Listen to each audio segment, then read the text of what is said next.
Namaste, Jai Hind, Vande Mataram.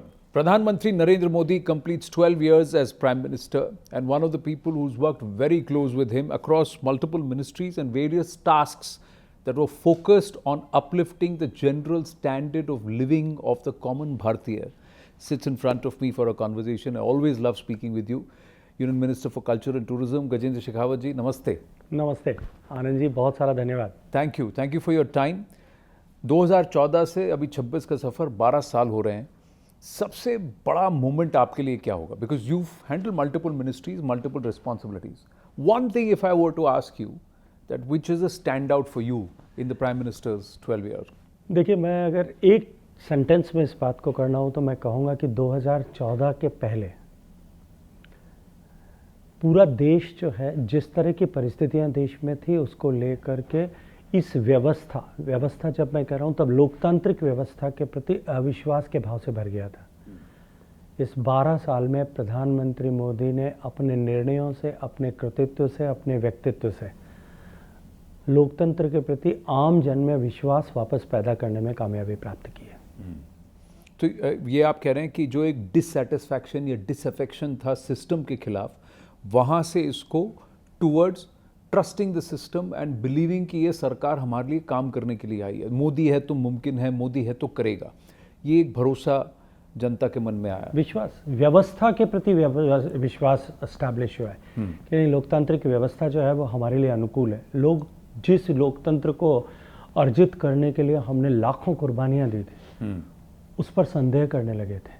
हाँ। वो संदेह वापस, लोकतंत्र ही हमारे लिए एकमात्र मार्ग है इस मुकाम तक पहुंचा। ये एक लार्जर इशू भी है क्योंकि दुनिया भर में एक आर्ग्यूमेंट है ऑटोक्रेसी वर्सेस डेमोक्रेसी कि देखिए चीन जैसा देश है जो ऑटोक्रेटिक तरीके से चलता है तो वो आगे अग्रसर हुआ है, बढ़ पाया है। बड़ी आबादी के साथ ऑटोक्रेटिक होना ज़रूरी है।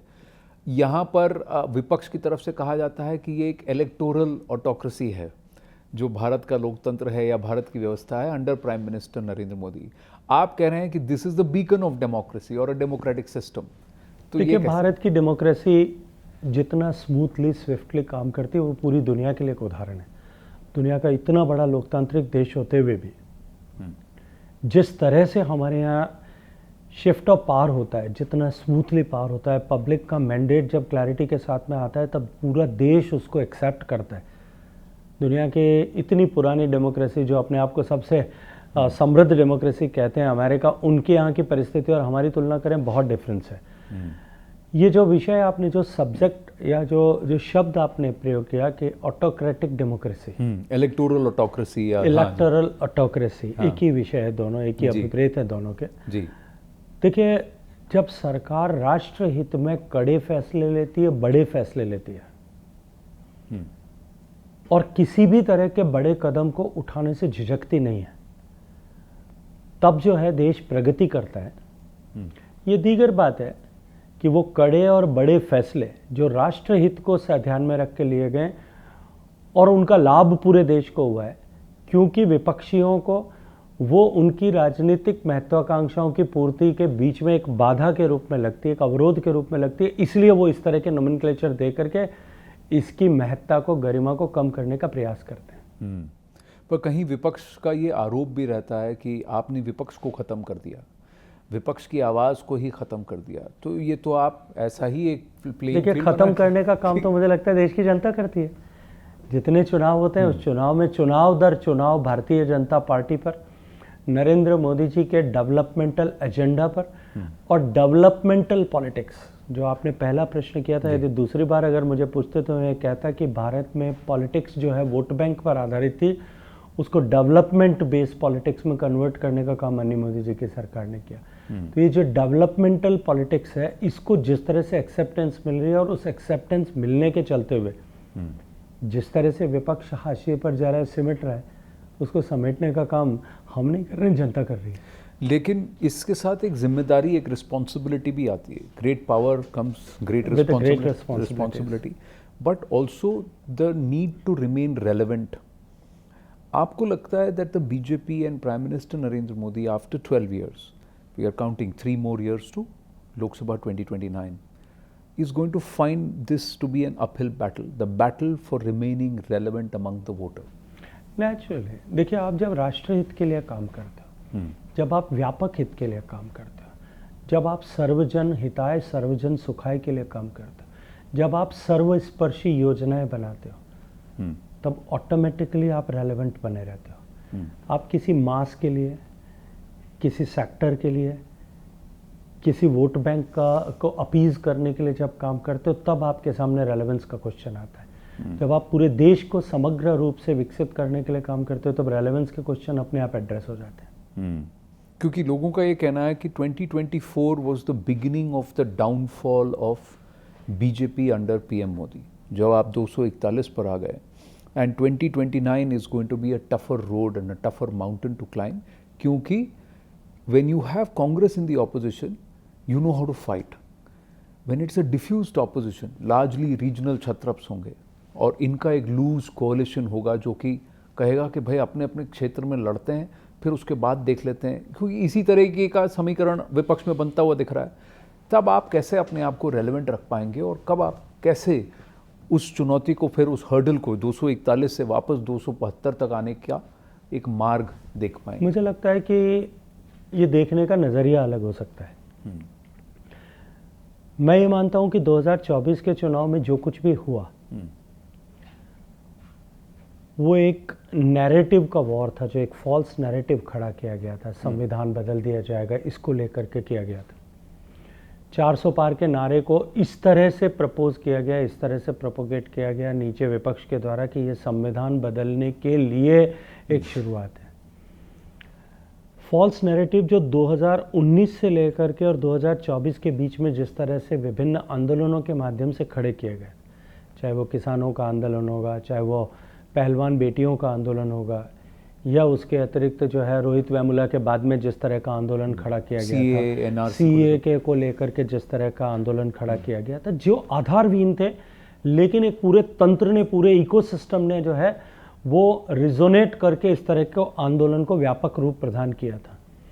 ये सारे आंदोलनों ने जो है, इन सब आंदोलनों ने ये जो है फॉल्स नैरेटिव बिल्डअप करने का काम इस देश में किया, और उसका परिणाम ये हुआ कि भारतीय जनता पार्टी को कुछ उसके नाम सामने चलते हुए नुकसान हुआ।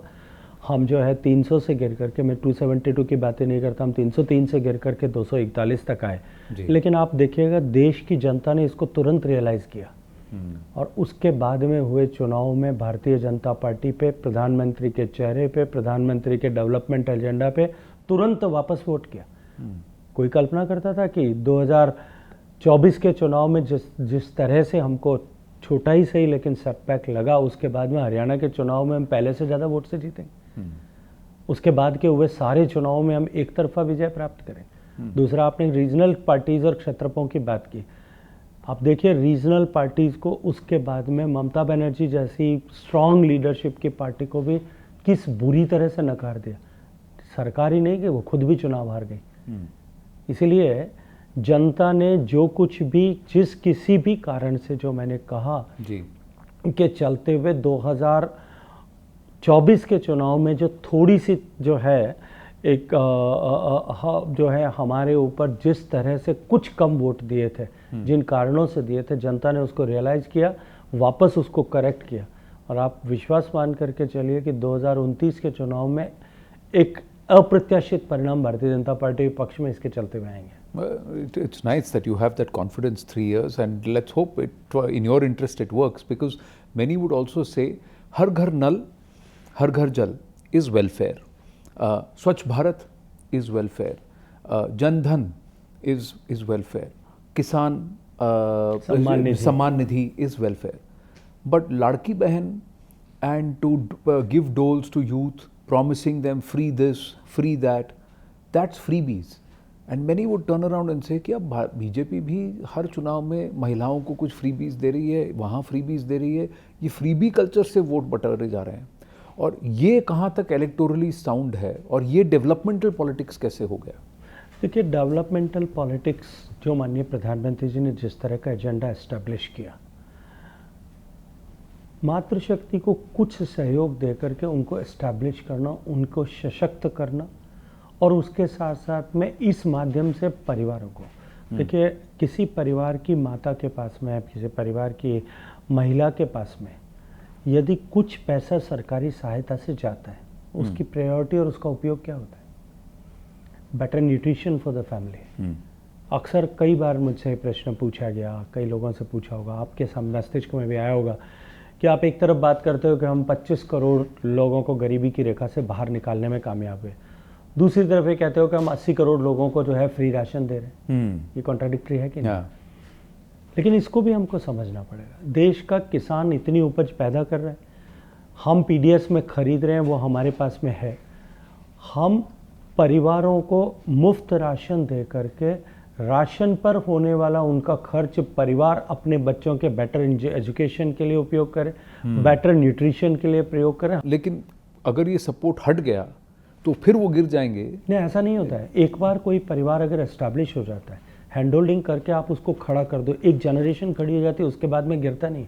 आप हिंदुस्तान के जो है evolution of India after independence उठा करके देख लीजिए। जिन परिवारों ने एक बार खड़े हो गए वो वापस नहीं गिरे। रिजर्वेशन जो है उससे जो परिवार एक बार खड़ा हो गया वो वापस नहीं है। रिजर्वेशन होते हुए भी वो वापस उससे स्तर से नीचे नहीं गया। इसलिए जो एक बार सशक्त होकर के खड़ा हो जाएगा, माननीय प्रधानमंत्री जी ने इसीलिए जो है लखपति दीदी की बात की जी। उन्होंने कहा सेल्फ हेल्प ग्रुप के माध्यम से हम 3 करोड़ महिलाओं को लखपति दीदी बनाएंगे। आप कल्पना करके देखिए, मैं तो क्योंकि ग्रामीण पृष्ठभूमि से आता हूँ, मैंने गाँव को बहुत जिया है, देखा है। एक महिला अगर परिवार में उसकी आमदनी 1 लाख रुपए प्रति वर्ष या उसके आसपास हो जाए, ऐसा महीने का 10,000 रुपये, 9-10,000 रुपये वो परिवार की इनकम में कंट्रीब्यूट करने में लग जाए, वो परिवार का कंप्लीट ट्रांसफॉर्मेशन हो जाता है। वो परिवार बदल जाता है, उसकी हैसियत बदल जाती है। जो विजिबल इम्पैक्ट हुआ है वो तो एक तरफ है, लेकिन जो इनविजिबल इम्पैक्ट जो सामान्यतः हमको दिखाई नहीं देता, 3 लाख बच्चे जो हर साल वेक्टर बॉर्न डिजीजेस के कारण से, जो स्वच्छता न होने के कारण से होता था, वो जो मर जाते थे, वो संख्या घट करके अब कुछ हजार में रह गई। आप कल्पना कीजिए 3 लाख लोगों का जीवन हर साल बचने लगा, कितना बड़ा प्रभाव है। लेकिन ये जो जनरेशन जिसकी आप बात कर रहे हैं, जो महिलाएं एम्पावर्ड हो रही हैं और जो युवा एम्पावर्ड हो रहे हैं, जिनकी आप स्किलिंग की बात कर रहे हैं, कई बार ये जो कंज्यूम कर रहे हैं वो तो फ़ोन पे है। और ये एक जनरेशन है जो आगे जा कर के 18 से 39 की जाल की उम्र की जनरेशन, अल्फा और जेन जी, इसको आप देखें। अब तो 15 से 39 की बात करनी चाहिए, क्योंकि अगला चुनाव होगा तब 15 वाले भी वोटर हो जाएंगे। उनके मन में जो धारणाएं हैं और वो जहां से इन्फ्लुएंस हो रहे हैं, वहां पर उनको ये दिखता है कि सीबीएसई के एग्ज़ाम्स में गड़बड़ हुई, नीट के एग्ज़ाम्स में गड़बड़ हुई, 1 नहीं 2 साल 3 साल हुई। फिर उनको लगा कि भाई तेल की कीमतें बढ़ रही हैं, युद्ध हो रहा है, मुझे कहा जा रहा है कि तुम बाहर मत जाओ, विदेश मत जाओ, लोकली घूमो। जो मेरे लिए ज़रिया है वो आई एम जस्ट सेइंग कि आप देख रहे हैं उनकी धारणाएं किन चीज़ों से बन रही हैं।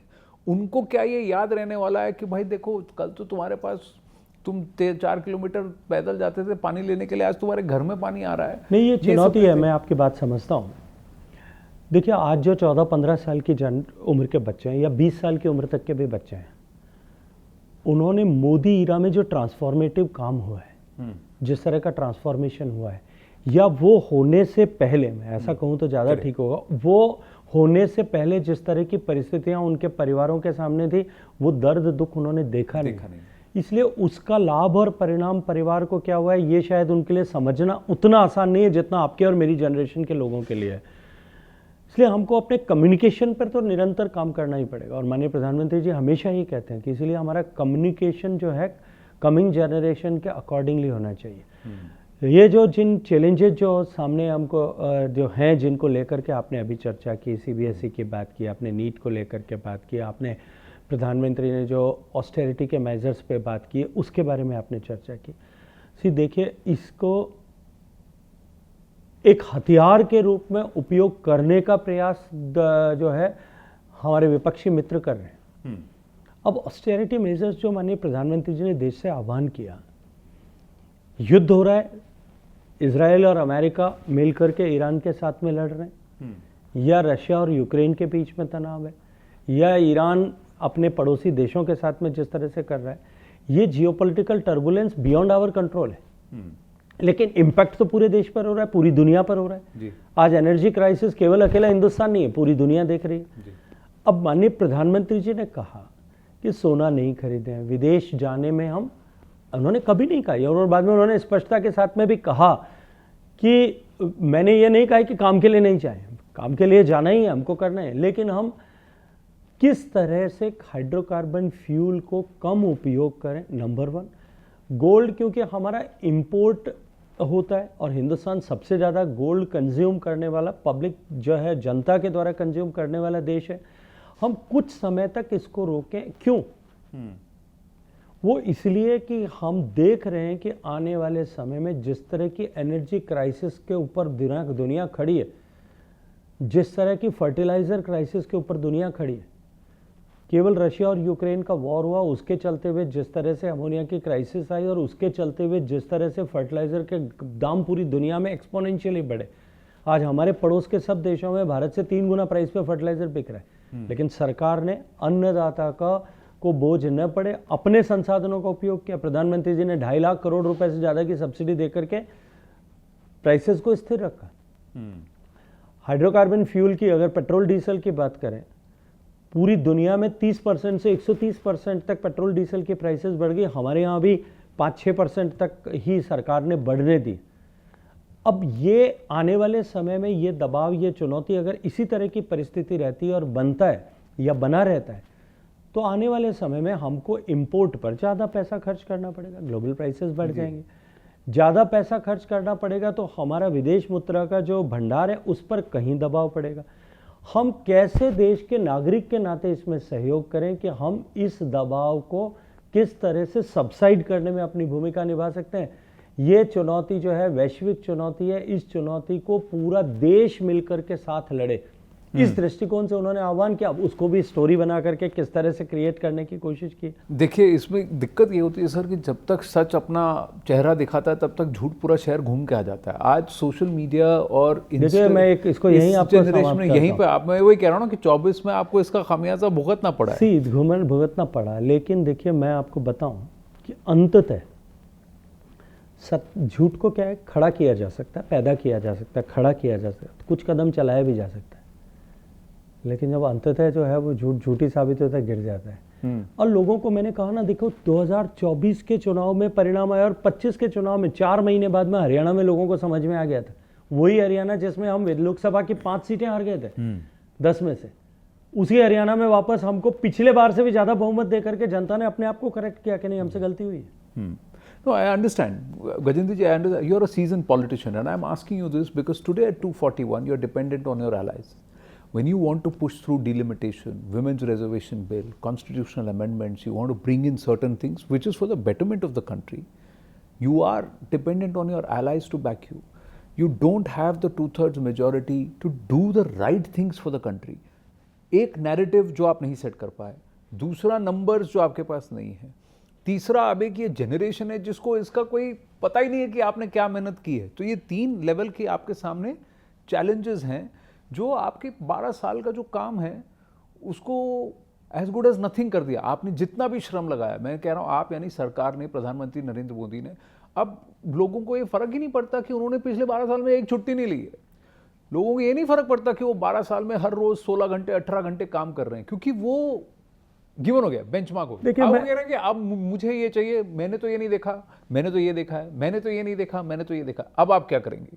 ये रेलेवेंस वाला, नैरेटिव वाला और इसको इस जनरेशन को एड्रेस करने वाला। देखिए, मैं आपको फिर कहूँगा कि जेन नेक्स्ट के बीच में या जेनजी के बीच में इस तरह के नैरेटिव को एस्टैब्लिश करने की कोशिश बेशक की जा रही, लेकिन सोसाइटी एट लार्ज अगर हिंदुस्तान का देखें, ये नैरेटिव तो अभी खड़ा था, ये नैरेटिव को पिछले 3 दिन में तो नहीं आया जी। ये नैरेटिव इतनी ताकत के साथ में जो है खड़ा करने की कोशिश की जा रही थी। इसी नैरेटिव को जो है वेस्ट बंगाल में भी खड़ा करने की कोशिश की जा रही थी, आसाम में भी खड़ा करने की कोशिश की जा रही थी।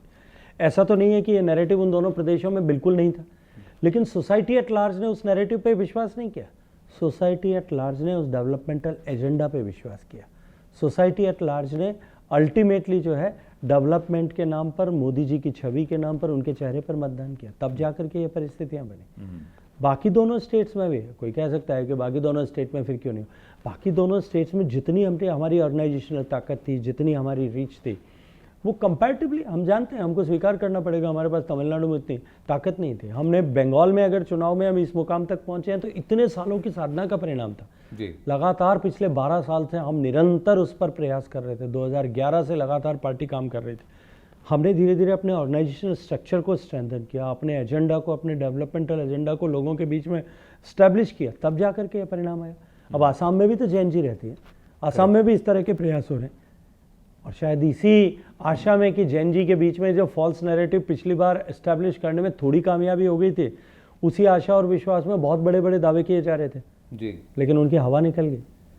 तो आपको लग रहा है कि इवेंचुअली जो सच है, जो सही बात है, वो आप रख पाएंगे?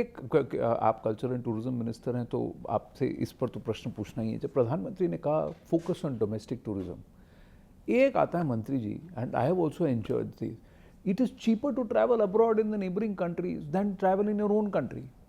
आज होटल्स के दाम, अवेलेबिलिटी, और आप जब किसी भी पर्यटन स्थल में जाइए, इतनी भीड़, लोगों को लगता है भाई मैं यहाँ क्यों जाऊँ, इतना खर्च करके मैं यहाँ आ रहा हूँ, बट मुझे वो सुविधाएं नहीं मिल रही, मुझे वो ये नहीं एक्सपीरियंस नहीं मिल रहा जो मुझे आसपास के देशों में जा करके, जहाँ मेरा खर्चा भी कम होगा। So how are you dealing with this? देखिए, मैं एकदम सही आपकी बात को मानता हूँ।